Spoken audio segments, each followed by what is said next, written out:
Funding for this edition of Remember Them with Steve Adubato and Jacqui Tricarico has been provided by PSE&G, committed to providing safe, reliable energy now and in the future. NJM Insurance Group, serving New Jersey's drivers, homeowners, and business owners for more than 100 years. Hackensack Meridian Health. Keep getting better. The New Jersey Education Association. Horizon Blue Cross Blue Shield of New Jersey. Here when you need us most, now and always. Prudential Financial. Kane University, where Cougars climb higher. And by New Jersey Sharing Network. Promotional support provided by New Jersey Globe. And by New Jersey Monthly, the magazine of the Garden State, available at newsstands.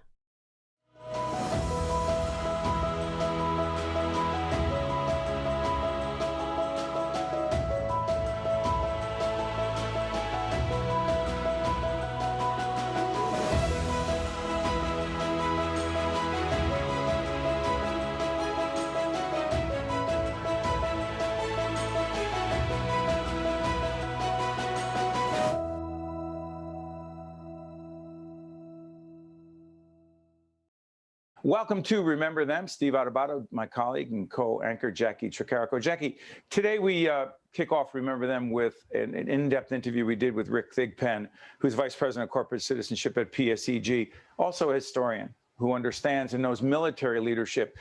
Two people you see over this shoulder is General Colin Powell, we talk about, who does have a New Jersey connection, born in the Bronx, but a New Jersey connection.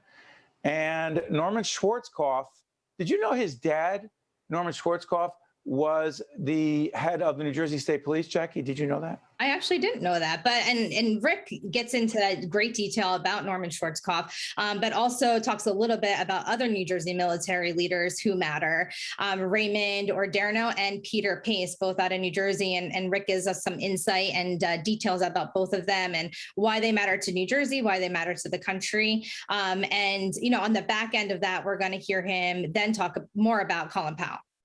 Yeah, and let me just say this, Colin Powell for me, and I've often disclosed this, I do a whole series of leadership seminars and I coach folks on leadership and communication. And General Powell, his life, his legacy, his leadership, flaws and all, including his testimony before the United Nations, that there were in fact weapons of mass destruction in Iraq, which was incorrect, which he owned. Which he said I was wrong. He didn't blame the president at the time. He didn't blame the intelligence officials. He took responsibility. I often use him as a case study of great leadership, not perfect leadership, but great leadership, the kind of leader that takes responsibility. And that's what we talk about with Rick Thigpen as well. But again, I guess his family was were they from Jamaica, Jacqui? I'm pretty sure. Yeah, and then he grew up in the Bronx, but I mean, there is so many New Jersey connections with him. And, you know, there is a elementary school named after him in Union City, the Colin Powell Elementary School, but also he started a nonprofit with a couple of past presidents as well. It's called America's Promise.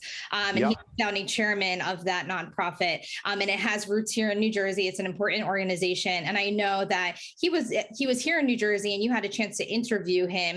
This was many years ago, but you had a chance to interview him about that organization and why volunteerism and philanthropy matter so much to him and matters in New Jersey. In fact, I know they're going to show a picture of that interview I did with him. It's got the wagon. I think it says America's Promise. It was one of the highlights of my career as a broadcaster, just speaking to the great General Colin Powell. So again, get a context of that. But also Schwarzkopf, I mean, listen, he led one of the most important war efforts. War is never good, but he was the military leader at a critical time in our nation. Check out the conversation about Schwarzkopf, the conversation about General Powell. That's Jacqui, this is Steve, and this is Remember Them.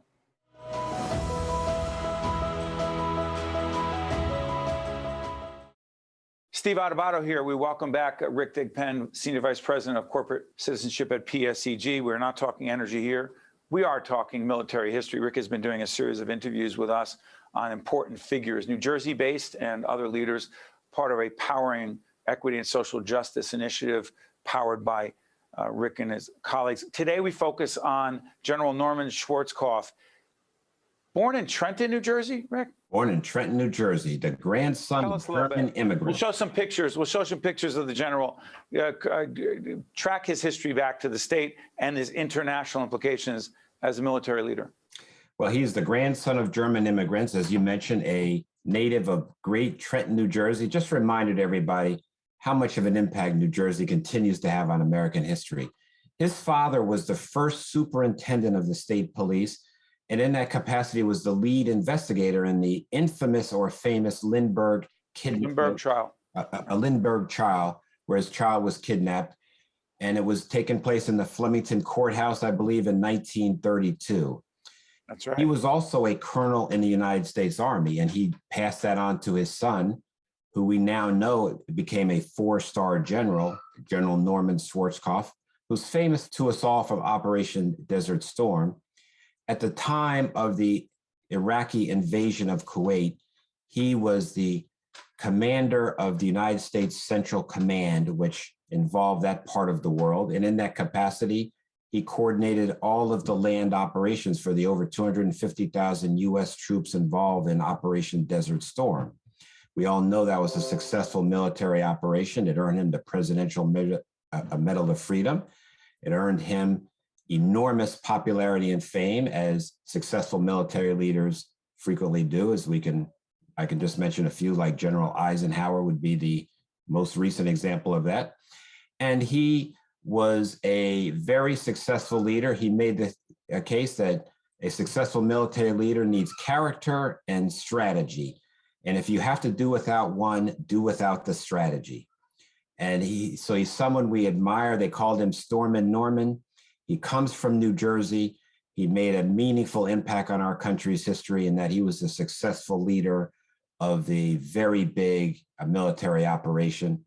And he's someone we all know. He retired with the Presidential Medal of Freedom, and yet another New Jerseyan who left their mark on the United States of America and arguably on the globe. And Steve, I will jump in and just mention two other names very quickly. One is General Ray Odierno from Rockaway, New Jersey, a four-star general and commander of the U.S. Army's 4th Infantry Division that captured Saddam Hussein at that time. He later became the Army Chief of Staff. Very successful gentleman from Rockaway. And then there's General Peter Pace from Teaneck, New Jersey, another four-star general who became chairman of the Joint Chiefs of Staff, another one who had enormous impact on our country.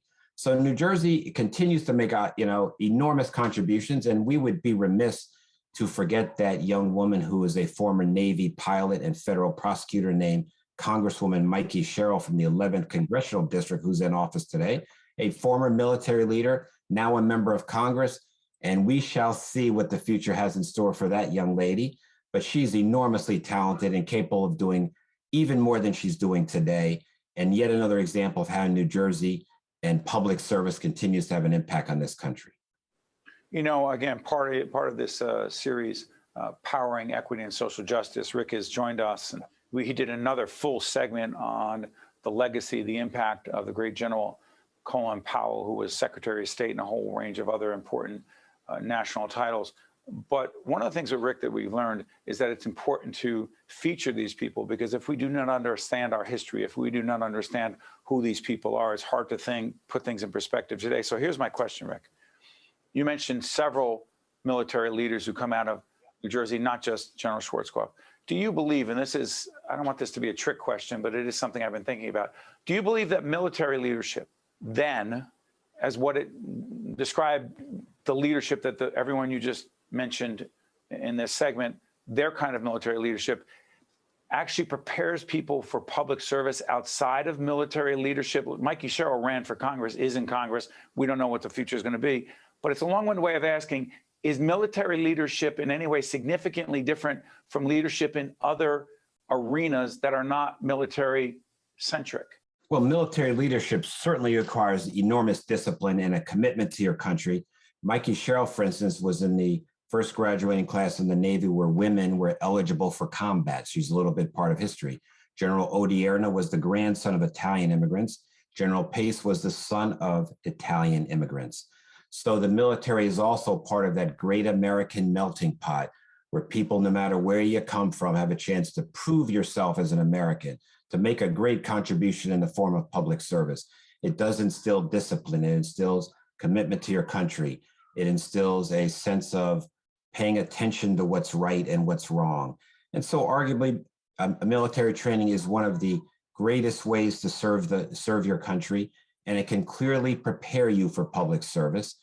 We all know that some military leaders are not appropriate for public service, but many have shown that they are. And our country has a long line of military leaders, in high elected office. I use General Eisenhower, but we go back to General Washington, to General Andrew Jackson, to General William Henry Harrison, to General Zachary Taylor, and none of us could ever forget General Grant. So our country has a long history of military leaders serving in high elected office. It is a great way for people to serve their country. And many of these people that I've talked about today from New Jersey have an immigrant background. And I think it's just a fantastic story of why we are the greatest nation on this earth, Steve. So I just appreciate the opportunity to talk about it. I think the more we talk about it, the more we come together and recognize that, Steve, you come from a different background than I do. But that's why this is a great country, because we can work together to make America better by contributing in our respective fashions. Absolutely right. And by the way, our great producers behind the scenes will show pictures of all these different people and try to bring their faces and some of their experiences to life. But we encourage you, as we put the names of those leaders up, to do your own research and find out more. Hey, Rick, cannot thank you enough for putting military leaders and military leadership in perspective, particularly those who come from Jersey, as we continue to engage in powering equity and social justice. Thank you, Rick. Steve, let me close on one high note. I met General Powell at Seton Hall University when he came to speak, and he's the only non-New Jerseyan we talked about, but he has been to New Jersey, and I had a great experience with him at Seton Hall. He was such a gentleman, a thoughtful man, a world leader. It was just remarkable to meet him. Yeah, absolutely. And meeting General Powell for me, when he was promoting America's Promise, talking about volunteerism, was an extraordinary opportunity as well. I was in awe of his presence. Well, he is such an extraordinary story, Steve. He's a gentleman he's the child of Jamaican immigrants, born in Harlem, raised in the South Bronx, went to New York City public schools and City College, and rose up to be a dedicated American public servant. He spent a life in the military, an incredibly successful life in the military, and really helped shape America's destiny into the 21st century. And he really comes from a very common background. He's just another example of how the greatness of our country comes from all different sources, and how America is so special by having people who come from all over the world come here to contribute. And our country is truly a better place because of General Powell, the first African-American chairman of the Joint Chiefs of Staff, the first African-American national security advisor. And I did that in reverse order. As National Security Advisor under Ronald Reagan, chairman of the Joint Chiefs of Staff under George Bush the father. He was the youngest chairman of the Joint Chiefs and the first African-American to be chairman of the Joint Chiefs. So really remarkable.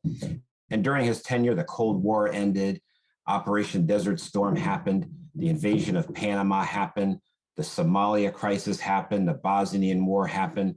So he really had a unique opportunity to contribute to his country through public service. And America is a better place because of that son of Jamaican immigrants. Let me follow up on this. By the way, check out General Powell's history as it relates to his commitment to urban education, particularly in the Bronx, and the raising of money, the supporting of education there, and the role model he's been for so many. Yes. So what's it called again? America's Promise was the nonprofit he formed dedicated to helping at-risk youth in America. So, just another way of giving back to the country that had done so much for him. Yeah, but there's another piece, Rick, and I always want to touch on this. As a student of leadership, as a teacher of leadership, I've been moved by General Powell and learned so much from him. When he gave testimony before the United Nations and mistakenly said that there were, quote, weapons of mass destruction in Iraq, which was the premise for us going to the war, and later on said it was the greatest regret of his life. What did it say, Rick, about General Powell? And yes, there was devastation, there was death, The war may have been unnecessary, depending upon how you look at it. But he said, it was my mistake. I was wrong. I should have questioned more. I should not have said that. What does that say about General Powell's integrity? And character. It says enormous amounts. I'll say two things. First off, I just recited his very distinguished military career, but his public service didn't end there. And as you pointed out, he was also the first African-American to be made Secretary of State of the United States. And in that capacity, the invasion of Iraq was, as well as Afghanistan, happened during his tenure. And like you said, he looked back at the role he played with deep regret.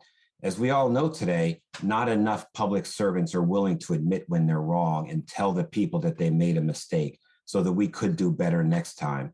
And to me, it's something to be admired because we all make mistakes. The willingness to admit it, the willingness to learn from it, showed just his love of his country and the depth of his character, something that we should all want in our public servants.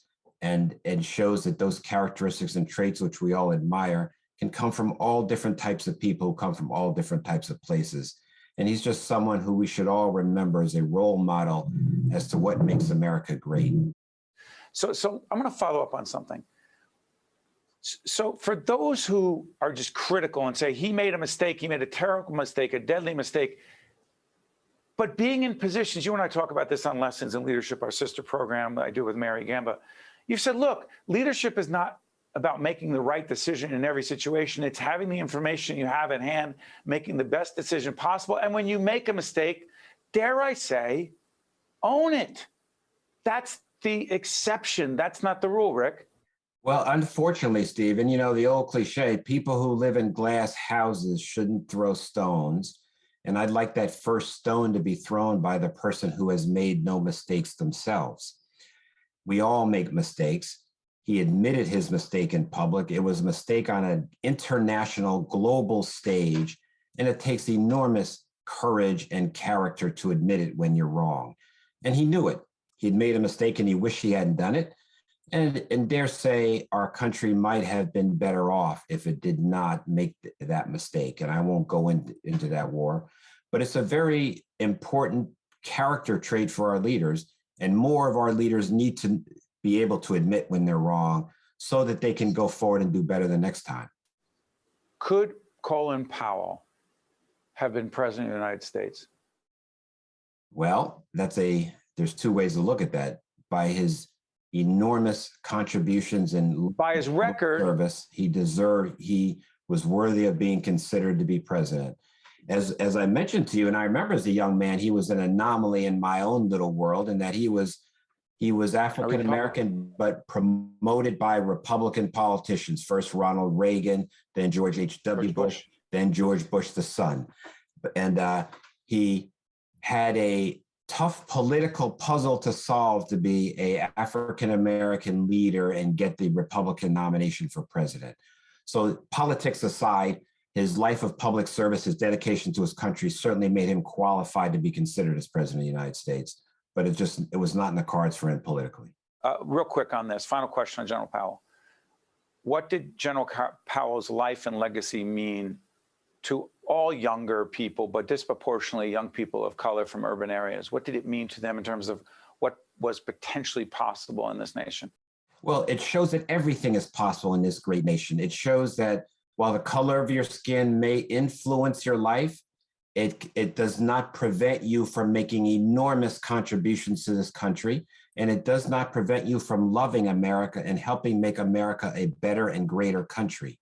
He's a role model for all of us. I remember him as a young man thinking, I never thought that was possible. He's chairman of the Joint Chiefs of Staff, the highest military officer in the United States of America. And there he was, a man with capacity, competence, intellects, leadership. And there he was. And then he even doubled down on it by becoming the Secretary of State. So it shows what a great country we have. It shows why our country's great. We should not forget that he is the son of immigrants, and he came to this country and helped make it a better place.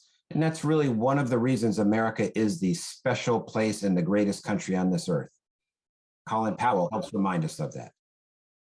To see more Remember Them programs, visit us online at steveadubato.org. If you would like to express an opinion, email us at info@caucusnj.org.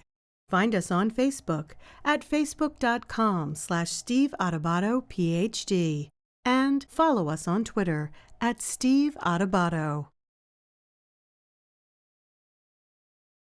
So, Jacqui, remember them continues. We just looked at General Schwarzkopf and General Powell and some other military leaders. I want to thank our good friend Rick Thigpen for that. Shifting gears dramatically, talk about an extraordinary leader, the late Congressman Donald Payne. I had a chance to sit down with his son, Congressman Payne, who took, Donald Payne Jr., who took his seat in Congress, representing the city of Newark and other communities. Congressman Payne, wow, I mean, born and raised in the city of Newark, Barringer High School. Actually went to high school with my dad, Amiri Baraka, who we also feature in Remember Them. A giant of a leader in Congress in the United States. What'd you pick up from this? Right. And obviously just a leader in Newark. And I know when Donald Payne did win his election to Congress in 1988, that was when Peter Rodino stepped down. And I know you have a lot of connections to Peter Rodino, and him and Donald Payne were both, really important people in your life at a young age, and you getting into politics as well. So I wanted to know a little bit more about your relationship with both of them, and just how things shifted in Newark when Donald Payne took over. For those who don't know Peter Rodino, we're running up right up against this clip, so I'm going to set this up quickly. Pete Rodino, congressman from Newark, Italian-American. For me, as an Italian-American kid growing up in Newark in the same neighborhood, he was a giant. He was someone we wanted to emulate. He also headed up the Nixon impeachment proceedings, the Watergate hearings. He was the leader there. Sorry, just cut you off, Steve. You did an amazing interview with him many, many years ago that we still have. That's going to be part of our Remember Them series as well, coming up in the next couple of months. But Donald Payne kept running against him, kept losing. And finally, the district had changed. The demographics had changed. More and more African Americans, Latinos. It was time for change. It was time for Rodino to step down. Donald Payne took that seat in Congress and made a huge difference. And his son, Donald Payne, Congressman Donald Payne Jr., tells all about his dad in this series. Remember Them. For Jacqui, for myself, we won't see you on the back end. This is the congressman talking about his dad. We're honored to be joined by United States Congressman Donald Payne Jr., the 10th Congressional District. Congressman, good to see you. Good to see you. This is part of a special series we're doing that honors African-American leaders, not only in the state of New Jersey, but across the nation, some of whom are still with us. Some are gone but not forgotten, if you will. And one of them, and I said this to the congressman in a previous interview, at the top of that list is his dad, his late father, United States Congressman Donald Payne. I'm going to get this right, Donald Payne Sr., the first African-American to represent the state of New Jersey in the United States Congress. Correct, Congressman? Yes, that's correct. Chairman of the Congressional Black Caucus from 1995 to 97. He expanded educational opportunities, making college more affordable through the College Opportunity Act in 1991, Urban Schools America Act in 1993. Let me ask you this, as we show some pictures of you and your dad. Why, first of all, he replaced an icon in the United States Congressman Peter W. Rodino, who chaired the Watergate impeachment proceedings against disgraced President Richard Nixon. Your dad becoming a member of Congress in New Jersey, so important for so many reasons. What did it mean to you, Congressman? Well, Steve, it was quite an accomplishment for a man that had worked so hard for people all of his life. You mentioned that he was the first African-American congressman from the state of New Jersey. He was also the first African-American to preside over the presidency of the YMCAs of the Americas. And he was the youngest at 33, I believe he was. Yep. And so, I mean, he just had a natural care about people and making their lives better. So I was able to watch this process that he originally thought about running in 1972.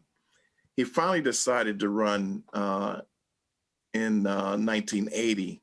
That's right. And he was unsuccessful. And he then ran again in '86. Once again, was unsuccessful. But in 1988, he was able to win. Steve, it was a real lesson in my life about watching someone that had a goal, do what they could do to attain it, not be successful, pull back, look at what they did, and move forward again. So it was really my first true example of watching someone have a goal and doing everything to attain it. And it was such a life lesson that was really amazing for me, and I'll never forget that process. And you know, Congressman, you and I grew up in similar homes in certain ways, and very different homes in other ways. But our dads were not only friends, but interacted with each other in the political arena. They were classmates at Barringer High School, quote, back in the day, really back in the day. And I used to hear about your dad in our home all the time, and the kind of campaign he ran again and again to win that congressional seat, and the kind of congressman he was. What I'm curious about, from your perspective, is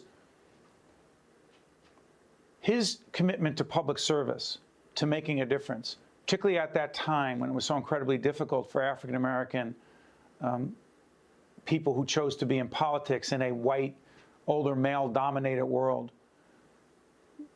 Beyond persistence and perseverance, what did he teach you about the importance of service?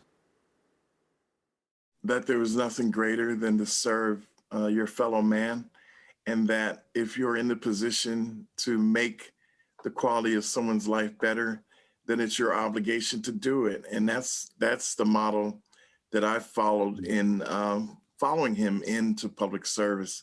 He was such a great role model, Steve, that why wouldn't I want to try to be like him and do the things that I saw him do? Because I saw the outcomes. I saw the difference that it made in people's lives. And so I just wanted to try to continue to do those things that I saw him do, because I know what it has meant to different people. And the people that, you know, on his passing came up to me, and the stories that they shared with me was just, you know, so rewarding, and, you know, just really gave me a consoling feeling at a time where I was very devastated. During that time, Steve, when he passed, you know, you naturally receive condolence letters from, you know, dignitaries and people all over the world for him because of his work. I got a letter from the president of South Sudan.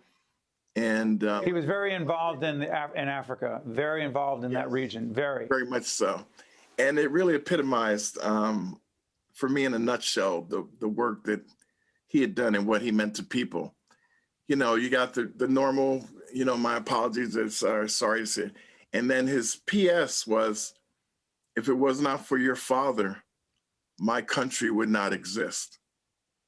And that really kind of wrapped it up in a nutshell for me. Congressman Donald Payne, Sr., a giant in Congress, in New Jersey, and the nation. I want to thank you so much, Congressman, not just for your service, but also sharing your perspective on your father and the great impact he's had on so many. Thank you, Congressman. Thank you. I'm Steve Adubato. We thank you so much for watching. We'll see you next time. Remember Them with Steve Adubato and Jacqui Tricarico has been a production of the Caucus Educational Corporation.